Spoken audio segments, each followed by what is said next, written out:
ভারী বর্ষণের আভাস মিলেছে। পাহাড়ের পাদদেশে বাতাস বাধাপ্রাপ্ত হয়ে কিছুটা সেন্ট্রাল পার্ট এবং কিছুটা পূবলি বাতাস হয়ে পশ্চিম দিকে ধাবিত হয়।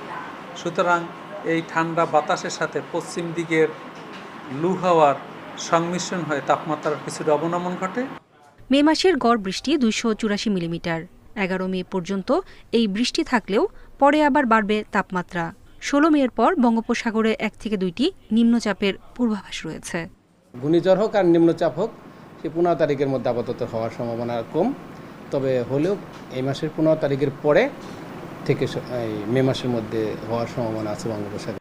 এদিকে উজানের ভারী বৃষ্টিতে সিলেট সুনামগঞ্জের নদ নদীর পানি বৃদ্ধি পাচ্ছে। এই এলাকায় আকস্মিক বন্যার পূর্বাভাস দিয়েছে বন্যা সতর্কীকরণ কেন্দ্র। নূরা জান্নাত, ইন্ডিপেন্ডেন্ট নিউজ। আবহাওয়া পরিস্থিতির আরো খবর জানাতে